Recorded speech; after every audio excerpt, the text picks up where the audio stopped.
Je vous parle là, vous voyez un peu que non, il y a un pont qui s'est effondré, on peut dire ça. Il y a deux rives. Il y a les gens qui sont de l'autre côté et pour traverser, et je crois que non, vous allez voir à travers les images, il n'y aura même pas moyen, il fallait maintenant un parcours de combattants. Et je ne saurais même pas quoi dire, peut-être avec le témoignage que nous allons recueillir sur place, on va faire le point ensemble avec vous. Et le gouverneur de la ville, on ne sait pas, il dit que non, la situation a été mieux gérée. Mais ensemble avec vous, on va faire le point et chacun va tirer les conséquences de son manière.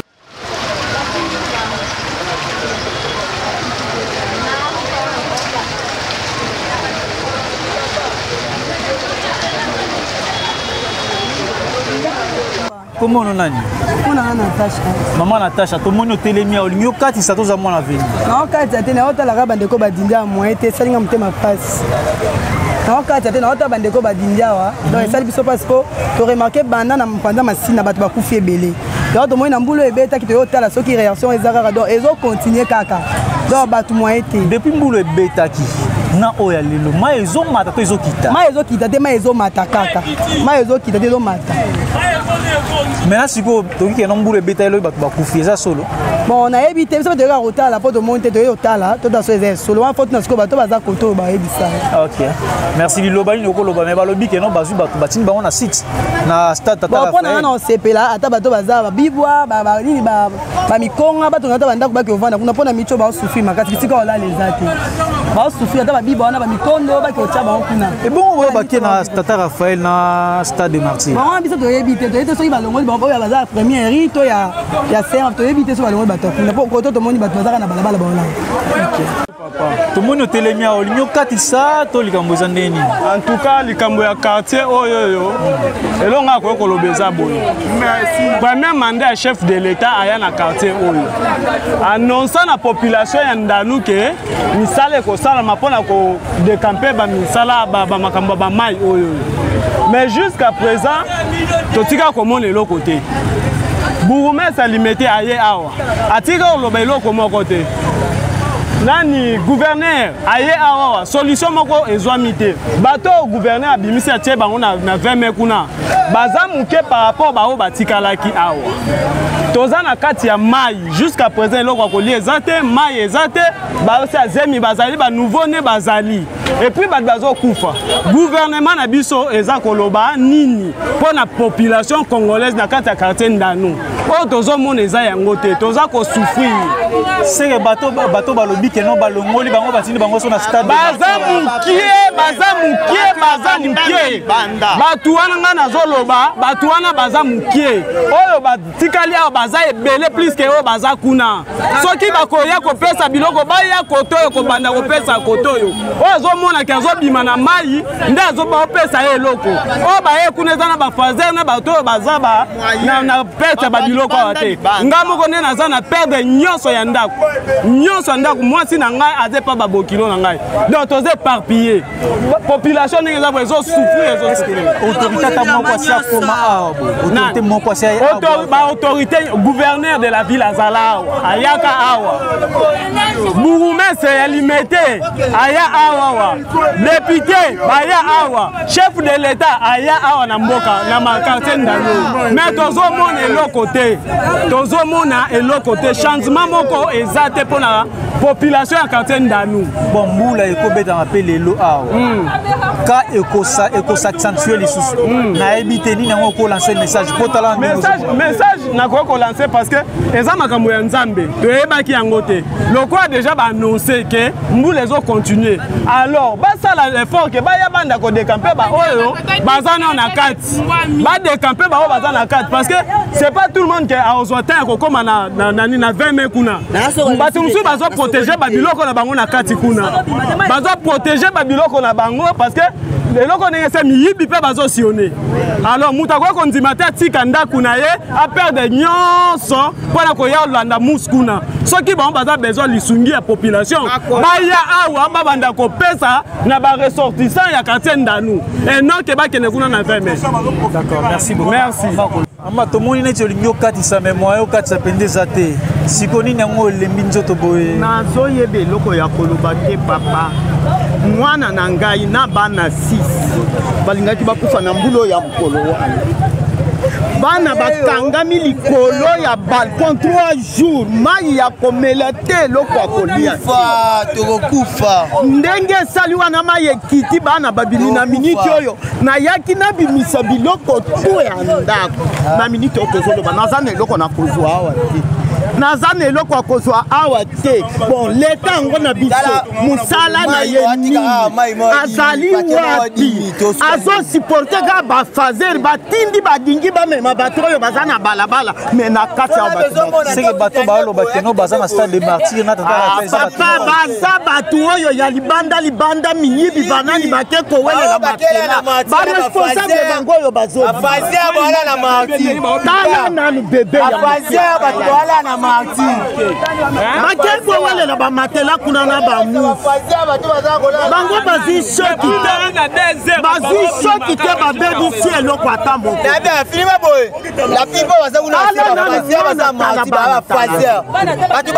nazana na bana 6 biloko nyonso ya ndako na miniti oyo naza ata na eloko moko nazori ata mokonzi moko ata kotala bino te papa tozomona bango te tomoni kaka ndenge bino botelemi boye nde bon awa toza na grande avenir avenir mwe pour oyo eke juste tina rivière njili nga na vai na avenir bosembo en tout cas d'abord nga na opesa l'état merci na effort oyo amonisi ya kozwa batu andimake bake eva na tata Raphaël mais bon nombre ya batu oyo bazali loge na tata Raphaël baza bavictime te ezina ba sans abri ezina batu mususu oyo deya babayar balemba bango bafutaka baloyer te bake kose réfugie kuna na tata Raphaël baopesa batu nini baopesa batu ya olia baopesa batu mousse mais le gros des problèmes il faut bayo trouver les solutions parce que ceux qui ont même na babayar oyo baza kuna et qui azui matela akofinir par kozonga epa na ye ntango akozonga akodinda lisusu kaka wana alors au lieu akopense akopesa batu à manger ou place à kolala baya ba trouver les biso solution ya ko bloquer esika o mai ezokotela batu ngai na abona na bana oto bimisa bana na ngai boye to perdre no nyonso nanu to perdre nyonso on a réussi quand même ya ko bongisa ndako yango à l'idée que no tozonga ta to bandela vie à zéro mais mai yango lisusu eye lisusu mbula peso beta lisusu ba maladie pezali to kendo fanda wapi to mbula beta lobi na butu batu bakufi si batu bakufi surtout na ndanu statistique ya nombre de bateaux bazolo ba lobby. Bon, je me réserve parce que na zana ba précision te mais eloko na yebi que non mbula o ezo mai o ezo causer ba dégâts ebele biso epa na biso mai ekota te batu bakima mai epa na biso mais lokola ekomi epa na biso combler plus forte bateau baza au long ya rivière Njili en tout cas ba trouver les solutions. Merci. Donc rien à dire, vous avez suivi les témoignages. Nous sommes au quartier d'Anou. Et pour l'instant là, je ne sais pas même qu'est-ce que moi je pourrais dire. Gouverneur Daniel Bumba, Torolinga peut-être to megakolela to lobake non jantiningo bilazonga. Longo peut-être na sommeil na yo. Dans la situation, permettez-moi à otala na bato ba okatisa. Donc c'est insupportable. Il y a les gens qui réclament qui disent que non, ba o baza logé na stade de martyr tata Raphaël, ce sont les faux sinistrés. Donc peut-être longo la mo pongi na yo, Kinshasa izo bonga, c'est votre slogan. On ne veut pas que non, Kinshasa izo bonga comme le roi la neti, Kinshasa izo beba. Puisque jusqu'à alors là, on n'a même pas une solution palliative.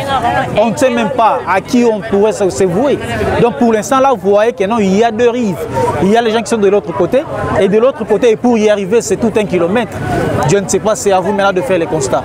Et là, on va essayer un peu de voir aussi quelques résidences et faire aussi un constat et savoir que non, qu'est-ce qui va et qu'est-ce qui ne va pas. Mais je voulais suivre les images des trésors et on se retrouve juste après.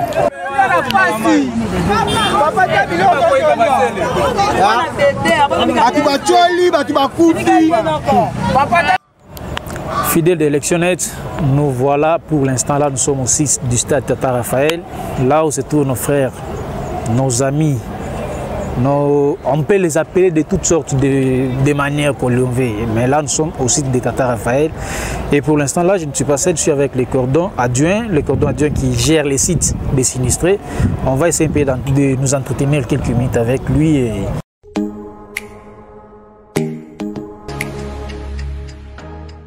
Gordon, bonjour. Bonjour, Charles. Pour l'instant, quelle est la quintessence, soit qu'est-ce qui fait en sorte que non, aujourd'hui, les gens puissent se présenter comme étant des sinistrés? C'est-à-dire qu'il y a eu des pluies qui se sont abattues sur la ville du 4 au 5, ce qui a fait que la rivière Njili puisse déborder. Ça a pris les zones comme Limité Salongo, des bonhommes et tout. Et puis vous avez du côté Ndano aussi qui était débordé. Vous avez Kimwenza, il y avait beaucoup de dégâts. Ce qui a fait qu'aujourd'hui, il y a plusieurs familles qui ont perdu des maisons, des biens, tout est parti. Et les mêmes jours, à partir du 4, nous sommes déployés sur le terrain avec les autorités compétentes. On a constaté les dégâts sur le terrain et on a commencé à évacuer les gens qui ont tout perdu. Les autres étaient restés sur les toits, un peu partout là, disséminés dans l'eau. On a aussi récupéré des corps sans vie et tout. Et raison pour laquelle aujourd'hui nous avons des sinistrés, parce qu'ils sont actuellement sans abri, ayant tout perdu avec les inondations. Et pour combien de temps qu'ils vont rester ici? Est-ce qu'il y a déjà un timing déjà bien tracé? Bon, tellement que c'est une solution. D'abord, il faut signaler que c'est arrivé de façon inattendue. Ça nous a pris des travers. Personne ne pouvait prévoir qu'il y aurait des catastrophes naturelles. Jusque-là, tout ce qui est pris comme solution, c'est de les garder d'abord ici, parce que la météo annonce de fortes pluies qui vont s'abattre sur la ville en attendant l'arrivée de la saison sèche. Donc, dans un premier temps, ils sont d'abord gardés ici. Je crois que les autorités au niveau national vont décider ce qui va être fait pour que enfin les familles puissent regagner leur domicile. Est-ce qu'avez-vous un peu la cartographie de ceux qui sont là? Quel site ou soit quel quartier parmi les quartiers les plus touchés? Bon, les quartiers les plus touchés, il y a Ndano, il y a Limité Salongo, il y a des bonhommes. Il y a aussi un peu de ceux qui sont vers Kimwenza qui étaient très touchés. Ce sont là les sites où les gens sont plus touchés. Mais nous étions là ce matin avant de venir ici. Ils disent que non, ceux qui sont ici, apparemment, ce sont les gens peut-être que vous avez ramassés. Ce ne sont pas des vrais sinistrés. Peut-être un message pour ceux-là qui pensent que non, ce ne sont pas des vrais sinistrés, mais ce sont les phasers en quelque sorte. Non, ce ne sont pas des phasers. D'ailleurs, c'est nous qui avons répertorié parce que nous étions sur le terrain. Les autres là, peut-être, n'étaient pas sur le terrain. Nous étions là, nous avons récupéré. Ce qui est vrai, nous sommes à Kinshasa, vous connaissez les systèmes. Quand il y a un engouement, peut-être que certains s'emportent, mais à 90%, je peux vous rassurer qu'ils sont des sinistrés. Nous avons des mères qui ont perdu toute la famille, il a perdu 6 enfants. Donc les assistants sociaux qui nous accompagnent enregistrent les dégâts de chaque famille petit à petit. Donc ce sont vraiment des sinistrés.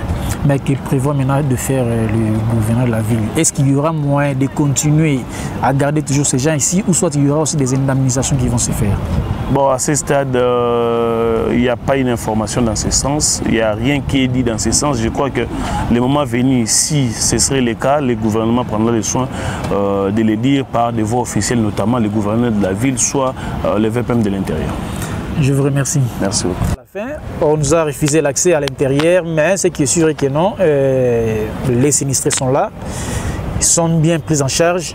On ne sait pas, c'est les gouvernements, il y a l'hôtel de ville, le ministère de la Santé, il y a presque tous les services. Bon, c'est à nous maintenant de savoir maintenant qu'est-ce que le gouvernement va faire. Il va le garder ici pendant une année, ou bien il y a encore un moment qu'ils vont se décider. Là, on ne sait pas, c'est une question qu'on se pose. Je crois que non, les images que vous avez eu à suivre, c'était les images que nous avons tournées vers Ndanou. Et là, nous sommes vers le site Tata Raphaël. Pas moyen d'introduire les caméras là-dedans et filmer les gens. C'est interdit, pratiquement interdit. Donc voilà pourquoi nous avons eu à avoir le cordon, et il nous a fait un peu cette grâce-là de nous donner quelques mots. À tout à l'heure, restez toujours fidèles. J'ai Electionnet dans toutes les plateformes, www.electionnet.com, l'application electionnet.com et la chaîne YouTube d'electionnet.com. On se trouve, je crois, à la prochaine occasion.